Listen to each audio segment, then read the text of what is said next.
কখনো আপনার গলার মধ্যে ফুলের মালা, কখনো আপনার গলার মধ্যে জুতার মালা। নাউজুবিল্লাহি মিন জালি। এটা কিসের কারণে? আপনাকে যে দায়িত্ব দেওয়া হয়েছিল সে দায়িত্ব আপনি সঠিকভাবে পালন করেন নাই। আপনি মানুষের বাকশক্তি লঙ্ঘন করেছেন, মানুষের উপরে আপনি জুলুম করেছেন, নির্যাতন করেছেন। আপনাকে যেই শপথ করানো হয়েছিল সেই শপথের মধ্যে আপনি নাই। এখন আপনার গলার মধ্যে ফুলের মালার পরিবর্তে আপনি জুতার মালা আপনার গলার মধ্যে উঠেছে। এটা আপনার কর্মের ফল। এটা কার কর্মের ফল? আপনার কর্মের ফল। এটা আমারও কর্মের ফল হতে পারে। রাসূল কারীম সাল্লাল্লাহু আলাইহি সাল্লাম বলেন, যদি কোনো ব্যক্তির মনটা বারবার দূরে চলে যায় আর সে বারবার নামাজের মধ্যে ফিরানোর চেষ্টা করে, আবার বারবার মনটা তার দূরে চলে যায়, আবার সে নামাজের মধ্যে মনটা আনার জন্য চেষ্টা করে, ব্যান খেলটা আনার চেষ্টা করে, এই ব্যক্তি জিহাদের সওয়াব পাইবে। সুবহানাল্লাহ। আজকে যেই খুতবার আলোচ্য বিষয়টা, সেটা হচ্ছে যে মুমিনের গুণ। কিসের গুণ ভাই? মুমিনের গুণ। মুমিন যে শব্দটা আমরা ব্যবহার করি, একটা হলো ইমানদার, আরেকটা হচ্ছে যে কি মুমিন। ইমানদারেরও তো আলহামদুলিল্লাহ খুবই একটা মর্তবা, আবার মুমিনেরও কি বিশেষ একটা মর্তবা। আবার যারা মুত্তাকিন তাদেরও তো বিশেষ একটা মর্তবা রয়েছে।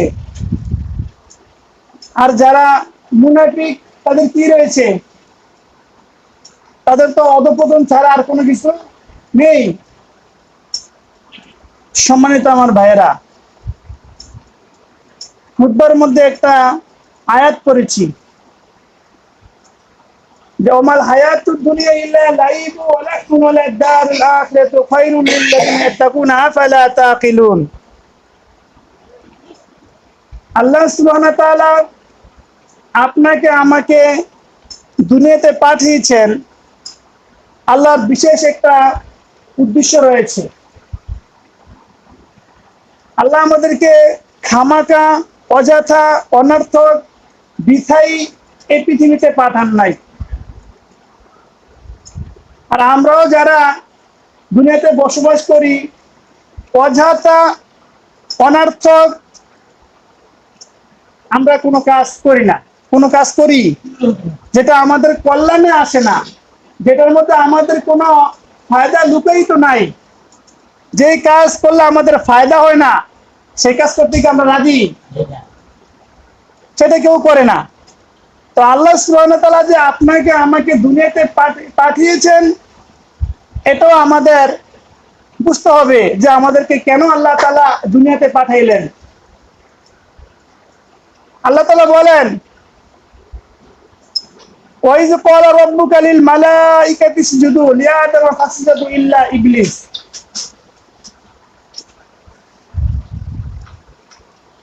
আবার আল্লাহ তাআলা বলেন, ওয়াইজ নাযাইনাকুম মিন আলি ফিরআউন। আল্লাহ সুবহানাহু ওয়া তাআলা মানুষকে বুঝাইছেন যে মানুষের মধ্যে এমন একজন ধোঁকাদার, এমন একজন ধোঁকা আসে, মানুষ চাইবে যে সঠিকভাবে চলার জন্য,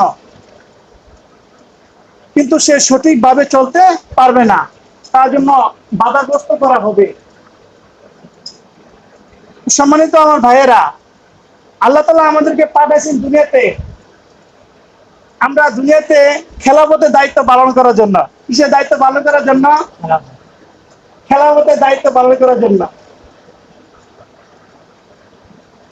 আবার আল্লাহ তাআলা আমাদেরকে দুনিয়াতে পাঠাইছেন আমরা যেন আল্লাহ সুবহানাহু ওয়া তাআলার ইবাদত করি। আল্লাহ তাআলার কি করি? ইবাদত করি। ওমা খালাকতুল জিন্না ওয়াল ইনসা ইল্লা লিয়াবুদুন। মানুষকে আমি সৃষ্টি করছি, তারা আমার ইবাদত করবে। মানুষ এবং জিন তারা আমার কি করবে? ইবাদত করবে।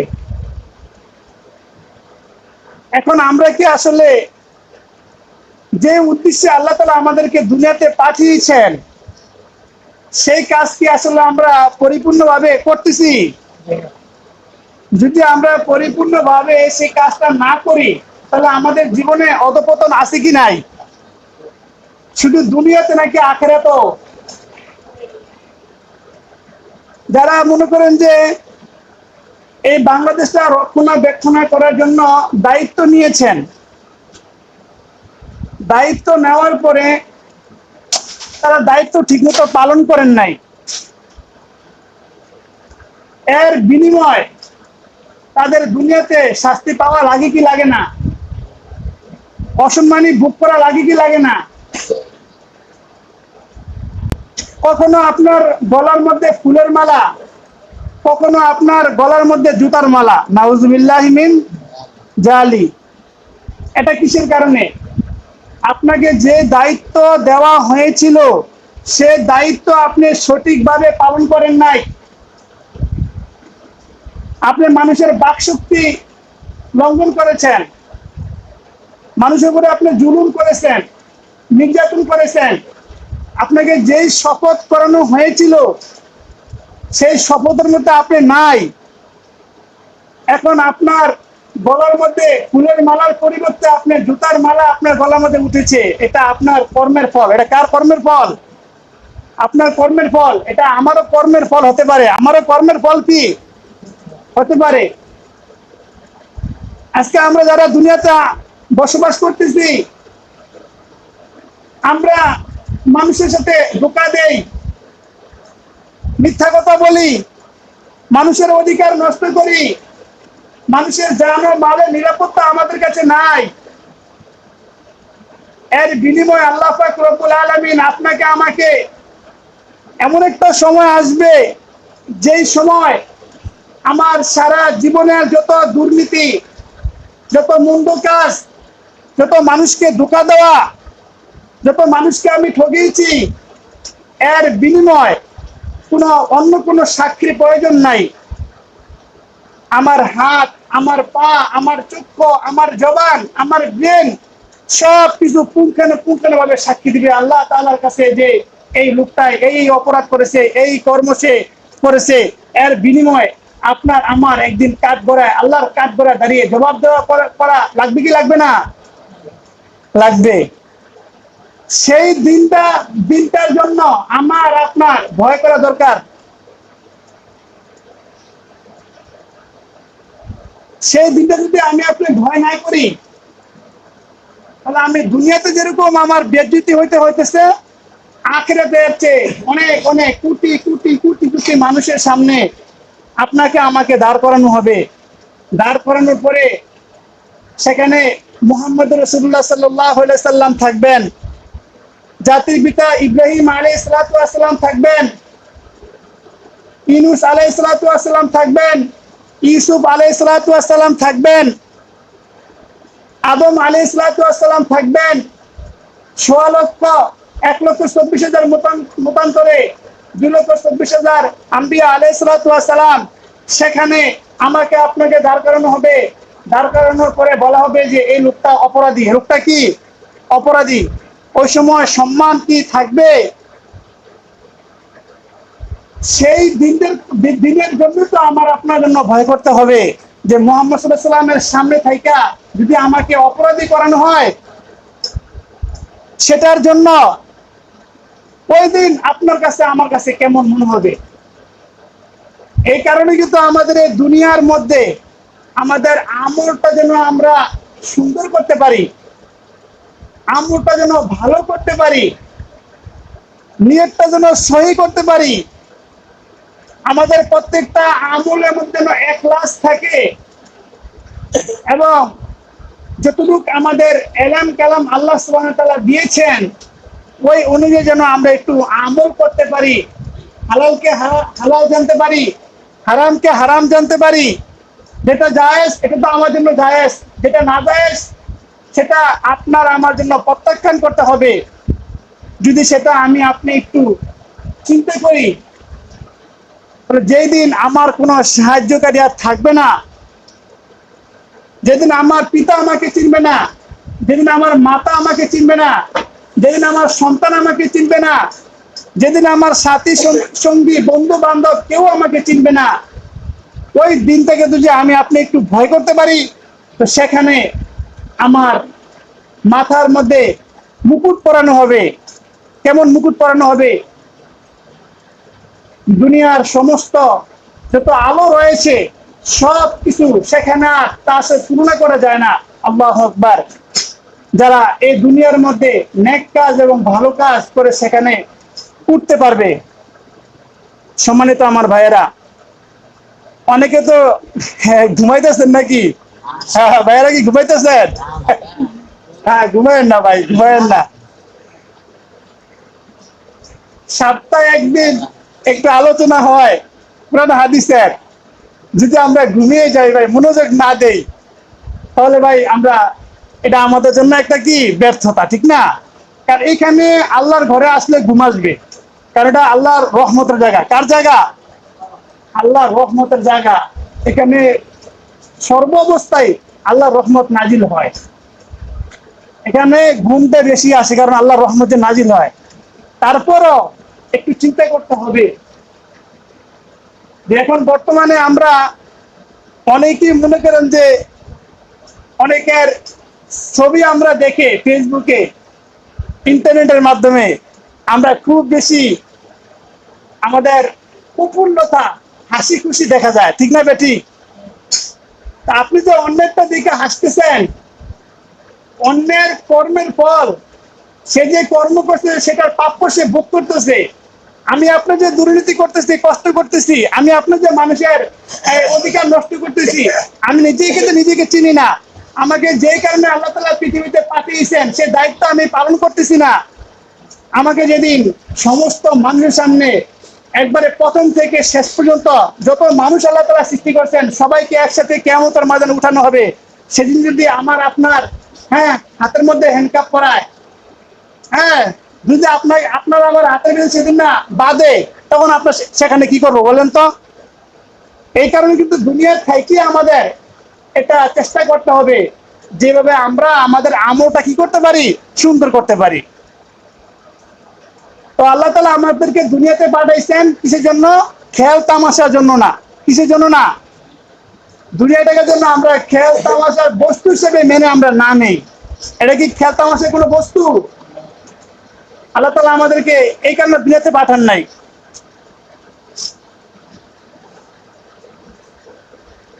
وَإِذْ قَالَ رَبُّكَ لِلْمَلَائِكَةِ إِنِّي جَاعِلٌ فِي الْأَرْضِ خَلِيفَةً قَالُوا أَتَجْعَلُ فِيهَا مَن يُفْسِدُ فِيهَا وَيَسْفِكُ الدِّمَاءَ وَنَحْنُ نُسَبِّحُ بِحَمْدِكَ وَنُقَدِّسُ لَكَ। কোরআনের মধ্যে সূরা বাকারার মধ্যে আয়াতটা আসেনি? আল্লাহ তাআলা আমাদেরকে পাঠাইছে, ওয়াইজ ক্বালা রাব্বুকা লিল মালাইকাতি ইন্নী জাইলুন ফিল আরদি খলিফা। তোমাদেরকে দুনিয়াতে আমি পাঠাইছি, তোমরা খলিফার দায়িত্ব পালন করবা। কিসের দায়িত্ব পালন করবা? খলিফা মানে প্রতিনিধি। কার প্রতিনিধি? আমরা আল্লাহর প্রতিনিধি। কার প্রতিনিধি? আল্লাহর প্রতিনিধি। আমাদেরকে বানাইছে আল্লাহ তাআলা খলিফা হিসেবে। তখন ফেরেশতারা বলছিল যে না, আপনি এর আগে জিন জাতি সৃষ্টি করছেন, এরা মারামারি করছে। কি করছে? মারামারি করছে, ফাসাদ সৃষ্টি করছে, খুন খারাপি করছে, রক্তপাত করছে। আপনি আবার এদেরকে দুনিয়াতে কি করেন না, পাঠাইেন না, এরা আবার ফিতনা করবে। তখন আল্লাহ তাআলা বলছিলেন, ইন্নী আ'লামু মা লা তা'লামুন, যে অবশ্যই আমি যা জানি তোমরা তা কি জানো না। স্বয়ং আল্লাহ পাক রব্বুল আলামিন যখন আমরা নামাজের জন্য কাতার আমরা সফ ঠিক করি, কাতার ঠিক করি না নামাজের জন্য আমরা, তখন আল্লাহ তাআলা হাসেন। আল্লাহ তাআলা কি করেন? হাসেন। আর আল্লাহ তাআলা বলেন যে তোমরা বলছিলা যে দুনিয়াতে বনি আদম সৃষ্টি করতে না করছিলা, তোমরা তো বলছিলা যে এরা দুনিয়াতে যাইয়া মারামারি করবে, ফাসাদ সৃষ্টি করবে। ঠিক আছে, ফাসাদ তো সৃষ্টি করে, কিন্তু এরা তো আবার আমার তাসবিহ পড়ার জন্য তারা নামাজে কি করে দাঁড়িয়ে গেছে। তখন আল্লাহ তাআলা ফেরেশতাদের সাথে হাসে। কি করে হাসে? সুবহানাল্লাহ। ইন্নী আ'লামু মা লা তা'লামুন, অবশ্যই আমি তো জানি তোমরা তা কি জানো না।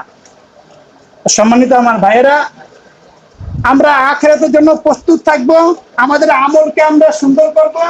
যদি আমাদের কর্ম ঠিক না হয়, আমল সুন্দর ঠিক না হয়, তাহলে আমরা যে অন্যকে রশিদেরা বাধা দেখে আমরা হাসি, এটা তার কর্মের ফল। আর আমি যে দুনিয়াতে যত রকমের মন্দ কাজ করতেছি, দুর্নীতি করতেছি, মিথ্যা কথা বলতেছি, বাজেবাজি করতেছি, ওই দিন কিয়ামতের ময়দানে আবার ফেরেশতারা আমাদের কি করবে? হাত বাঁধবে। সেটা দিকে আমাদের কি নিতে হবে? শিক্ষা নিতে হবে। আল্লাহ তাআলা বলেন, ওয়ালাকুদ জারা'না লি জাহান্নামা কাসীরাম মিনাল জিন্নি ওয়াল ইনস।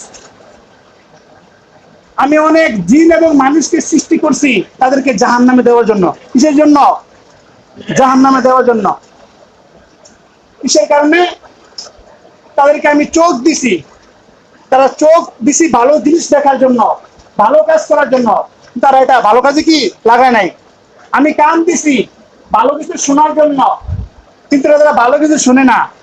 আর তাদেরকে যদি আমি একটা কলব দিছি, এই কলবটাকে তারা ভালো কাজে কি করে না, লাগায় না। এই জন্য আমি অনেক মানুষকে জাহান্নামের জন্য আমি সৃষ্টি করছি, অনেক জিনকে জাহান্নামের জন্য কি করছি, সৃষ্টি করছি। আল্লাহ তাআলা আমাদেরকে বোঝার তৌফিক দান করুক। সম্মানিত আমার ভাইয়েরা, আমরা কোরআন থেকে শুনবো যারা মুমিন তাদের গুণ কি হয়, তাদের গুণ কি হয়। আল্লাহ পাক রব্বুল আলামিন মুমিন নামে একটা সূরা নাযিল করছেন, একটা সূরা কি করছেন, নাযিল করছেন। যারা মুমিন, যে মুমিনের 7টা গুণ রয়েছে, যদি কোনো ব্যক্তি এই 7টা গুণের উপর আমল করতে পারে তাহলে সে মুমিনের খাতায় নাম উঠাতে পারবে এবং তিনি ওয়ারিস হিসাবে সে জান্নাতে দাখিল হতে পারবে। সুবহানাল্লাহ। আল্লাহ তাআলা বলেন, ক্বাদ আফলাহাল মুমিনুন, নিশ্চয়ই যারা মুমিন তারা সফল হয়েছে। তারা কি হয়েছে? সফল হয়েছে। এটা কার ভাষা? আল্লাহ সুবহানাহু ওয়া তাআলার ভাষা। আপনি দুনিয়ার মধ্যে যত টাকা পয়সার মালিকই হন, যত অট্টালিকার মালিকই হন, যত ক্ষমতার মালিকই হন, যত ক্ষমতার মালিকই হন, কিন্তু আল্লাহ তাআলা বলেন নাই যে এই ব্যক্তি সফল, এই ব্যক্তি কি সফল। কিন্তু আল্লাহ তাআলা বলছে নিশ্চয়ই মুমিন যে ওই ব্যক্তি সফল, ওই ব্যক্তি কি সফল। আল্লাহু আকবার। তাহলে মুমিন হওয়ার জন্য কিছু কর্মের দরকার, কিছু কিসের দরকার? কর্মের দরকার। যদি সেই কর্মগুলো আমাদের মধ্যে আমরা আনতে পারি এবং ব্যবহার করতে পারি তাহলে আমরা মুমিনের খাতায় নাম দিতে কি পারবো। তাহলে মুমিনের 1 নম্বর যে গুণটা সেটা হলো আল্লাযীনা হুম ফি সালাতিহিম খাশিউন, আল্লাযীনা হুম ফি সালাতিহিম খাশিউন। যারা মুমিন তারা নামাজের মধ্যে বিনয়ী হবে। নামাজের মধ্যে কি হবে? বিনয়ী হবে। কথাটা বুঝতে পারছেন নি? আমরা যে নামাজ আদায় করি, আমরা যে 5 ওয়াক্ত নামাজ মসজিদে এসে আমরা পড়ি, কিন্তু আমরা নামাজ পড়তে যে নিয়ম কানুন আছে সেগুলো আমরা সঠিকভাবে আদায় করি কিনা, নাকি আমাদের মন করা ভাবে আমরা নামাজ আদায় করি।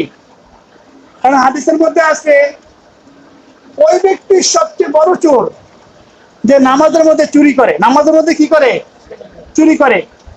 তো সাহাবায়ে কেরাম রাদিয়াল্লাহু তাআলা আনহু বলেন, ইয়া রাসূলুল্লাহ, তো নামাজের মধ্যে আবার চুরি করে কিভাবে? এটা কি সম্ভব নাকি? নামাজের মধ্যে আবার মানুষ চুরি করে কিভাবে?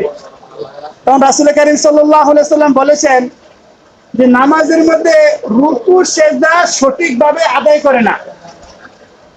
নামাজের মধ্যে রুকু সিজদা সঠিকভাবে আদায় করে না। এরকম মুসলিম পাওয়া যায় আমাদের মধ্যে, যারা রুকু সিজদা সঠিকভাবে আদায় করে না।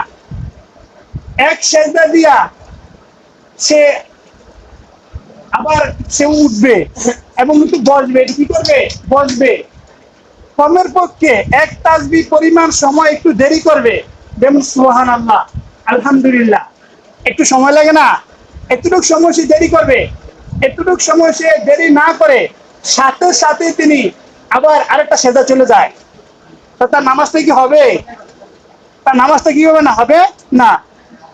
আবার কোন ব্যক্তি রুকু চলে গেছে, রুকুতে গেছে, রুকুতে যাওয়ার পর সাথে সাথে সে আবার সোজা হয়ে দাঁড়াবে, সামি আল্লাহু লিমান হামিদা, রব্বানা লাকাল হামদ। দোয়াটা তো অনেকে পড়ে, আবার অনেকে হামদান কাসীরান তাইয়িবান মুবারাকান ফি, ওইটাও কি পড়ে। কিন্তু আপনি কি করলেন? সোজা বরাবর আপনি দাঁড়ালেন না, রুকু থেকে আপনি সোজা না হয়ে বাঁকা অবস্থায় আবার আপনি সেজদা চলে গেলেন, তাহলে আপনার নামাজ হবে না। আপনার নামাজ কি হবে না। আপনি সোজা দাঁড়াইতে হবে, দাঁড়ায় আপনি একটু সময় আপনি ওয়েট করতে হবে, কমপক্ষে সুবহানাল্লাহ, আলহামদুলিল্লাহ, একটু সময় আপনি কি করতে হবে? দেরি করতে হবে। রাসূল সাল্লাল্লাহু আলাইহি সাল্লামের কথা ঠিক আছে কিনা, যে নামাজের মধ্যে সবচেয়ে বড় চোর হলো ওই ব্যক্তি যে নামাজের রুকু সেজদা সঠিকভাবে আদায় করে না। তাহলে আমাদের অবশ্যই রুকু সেজদা সঠিকভাবে আদায় করতে হবে। এবং যখন আমি যখন নামাজের ভিতরে আমরা দাঁড়াবো, দাঁড়ানোর সাথে সাথে একটা এরাদা করতে হবে যে এখন আমি ফুলসিরাতের উপরে আছি। কোথায় আছি? ফুলসিরাতের নাম শুনছেন? ফুলসিরাতের নাম শুনছেন না? আস্তে আস্তে ভাই, হুমায়ুন ভাই শান্ত হন। যেটা 30,000 বছরের রাস্তা, জান্নাত এবং জাহান্নামের মাঝে কি যে ব্রিজ হবে, যে ফুলসিরাত হবে, চুলের চাইতে চিকুন, যারা জাহান্নামী, হীরা চাইতেও ধার বেশি, যারা জাহান্নামী হবে তাদের জন্য। যখন আপনি নামাজে দাঁড়াইবেন তখন আপনি ভাববেন যে আমি এখন ফুলসিরাতের উপরে আছি। কোথায় আছি? ওইখানে থেকে কি নড়াচড়া করা যায়? মনোযোগ ছাড়া সেখানে দাঁড়ানো সম্ভব? একটা ধারণা করতে হবে যে আমি মনে হয় যে এখন ফুলসিরাতের উপরে আছি। এবং আমার জন্য নিয়ত করতে হবে যে আমার জীবনের সর্বশেষ নামাজ এটাই। সর্বশেষ নামাজ কি? এটাই। কোনো ব্যক্তি যদি মনে করেন যে তাকে একটু করে তাকে ফাঁসির কাজটা ঝুলানো হবে বা তাকে কতল করানো হবে, তখন যদি ওই ব্যক্তি চিন্তা করে যে জল্লাদের কাছে সে চায় যে আমি 2 রাকাত নামাজ পড়বো, 2 রাকাত নামাজ পড়বো, 2 রাকাত নামাজ পড়বো, ওই সময় আপনার নামাজটা কেমন হবে আপনি বলেন তো? আপনার জীবনের শেষ নামাজ, জীবনের কি শেষ নামাজ, নামাজটা সুন্দরভাবে পড়ার জন্য চেষ্টা করবে কি করবে না? তো বলেছে যখন আপনি নামাজে দাঁড়াইবেন তখন আপনার নিয়ত করতে হবে যে আমার জীবনের এটাই শেষ নামাজ, এটাই কি শেষ নামাজ। এবং ডানে আমার জান্নাত, ডানে আমার কি জান্নাত, আর বামে আমার জাহান্নাম, বামে আমার জাহান্নাম। যদি কোনো ব্যক্তি এই ইরাদা করে, এই নিয়ত করে, চিন্তা করে যে আমার জীবনের শেষ নামাজ এটাই, তখন সে ব্যক্তি নামাজটা সুন্দর হবে কি হবে না? হবে।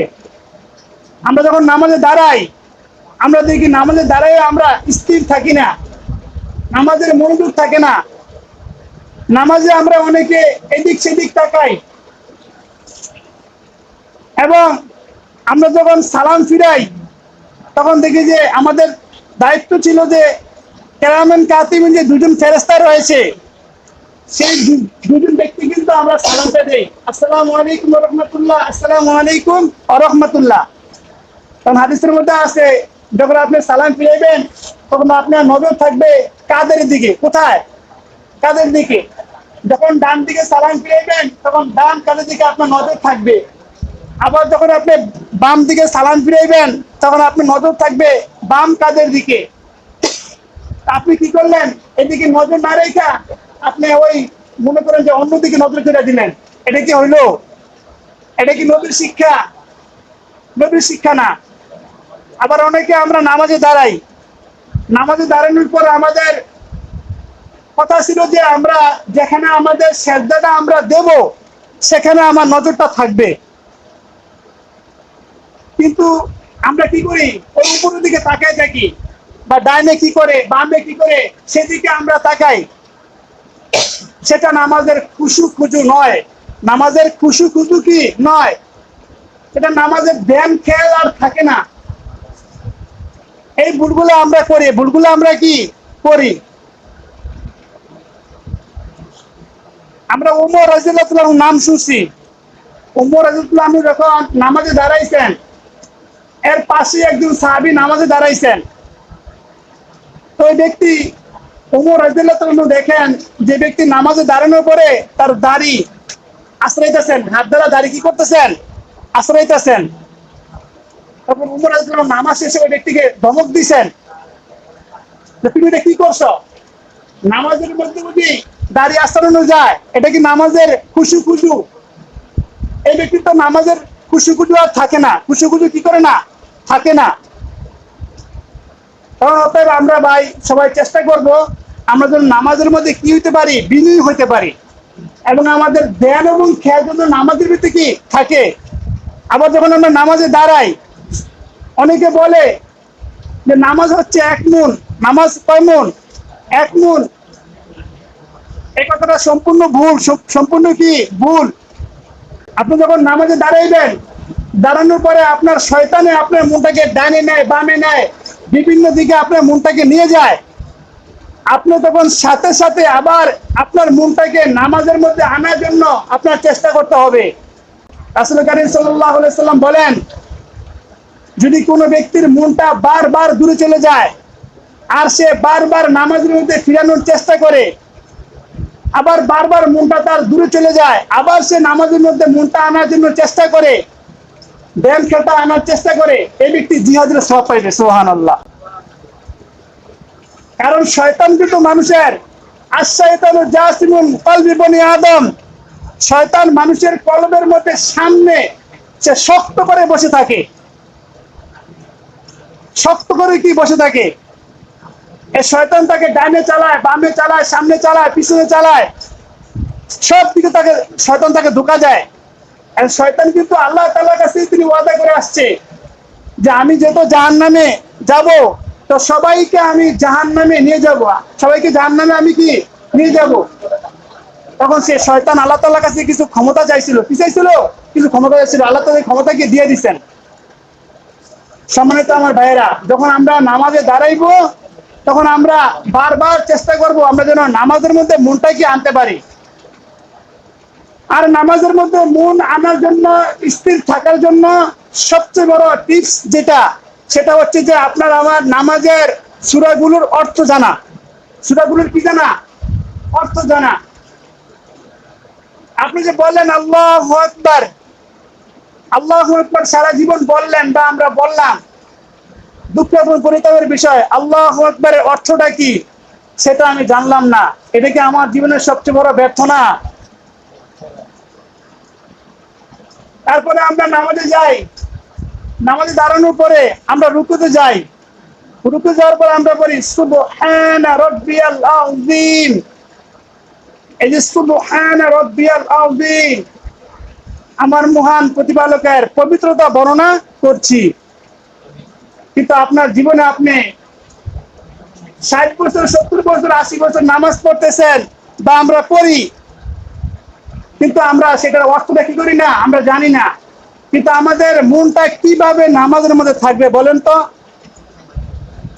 নামাজের মধ্যে কিন্তু আমরা বলি একটা সূরা, সূরা ফাতিহার শুরুতে আমরা বলি আউযু বিল্লাহি মিনাশ শাইতানির রাজীম, বলি কি বলি না? আউযু বিল্লাহি মিনাশ শাইতানির রাজীম। কিন্তু আপনি দেখেন কয়টা মুসলিম আমার ভাইয়েরা আউযু বিল্লাহি মিনাশ শাইতানির রাজীমের অর্থটা বলতে পারবে? আমাদের মন কিভাবে নামাজের মধ্যে থাকবে যদি আপনি বলতে পারতেন এবং বুঝতে পারতেন, আমি বিতাড়িত শয়তান থেকে আল্লাহ তাআলার কাছে আমি আশ্রয় চাচ্ছি, তখন আপনার মনটা দূরে যাওয়ার আগে সেটা এখানেই থাকতো যে আমি নামাজের অর্থটা বুঝি কিনা। তারপরে আমরা পড়ি না বিসমিল্লাহির রহমানির রহিম, পড়ি কিনা? কিন্তু বিসমিল্লাহির রহমানির রহিম এটার অর্থ কয়টা মুসলিম ভাইরা জানে? তারপরে আমরা শুরু করি আলহামদুলিল্লাহি রাব্বিল আলামিন, আলহামদুলিল্লাহি রাব্বিল আলামিন আর রহমানির রহিম, সূরাটা আমরা পাঠ করি। কিন্তু আমরা কয়জন মুসলিম এই সূরাটার অর্থটা আমরা শিখেছি বলেন তো? কিভাবে আমাদের মন নামাজের মধ্যে থাকবে? এই কারণে তো আমাদের মন নামাজ থেকে দূরে চলে যায়। যখন আমি বলতে পারতাম ইয়াকা না'বুদু ওয়া ইয়াকা নাস্তাঈন, হে আল্লাহ আমি তোমারই ইবাদত করি এবং তোমার কাছে আমি সাহায্য চাই, তখন আপনার মন দূরে কিভাবে যায়? অর্থাৎ সম্মানিত আমার ভাইয়েরা, এভাবে যদি আপনি নামাজের এই নিয়ম কানুন শিখেন, তাসবিহগুলোর অর্থ শিখেন, সূরা ফাতিহার অর্থ শিখেন, সূরা নাস থেকে আলাম তারা পর্যন্ত যে কটা সূরা রয়েছে এই সূরাগুলো যদি আপনি একটু অর্থগুলো শিখতে পারতেন, তাহলে আপনার নামাজের মধ্যে মনটা অবশ্যই থাকতো। তারপরেও যদি দূরে চলে যায়, সেটার জন্য রাসূল কারীম সাল্লাল্লাহু আলাইহি ওয়াসাল্লাম বলেছেন এই ব্যক্তি জিহাদের সওয়াব কি সে পাবে। অতএব আল্লাহ পাক বলেছেন 1 নম্বরে যারা মুমিন তাদের নামাজের মধ্যে তারা বিনয়ী থাকবে, নামাজের মধ্যে খুশু খুজু থাকবে। নামাজের মধ্যে তারা স্থির থাকবে, স্থির থাকবে। আমরা প্রয়োজনে ইনশাআল্লাহ মুমিনের একটা গুণ কিন্তু আলোচনা করতেছিলাম। আরো 6টা গুণ রয়েছে। কয়টা গুণ রয়েছে? আমরা ইনশাআল্লাহ আপনারা শুনবেন, মুমিন হওয়ার জন্য চেষ্টা করবেন।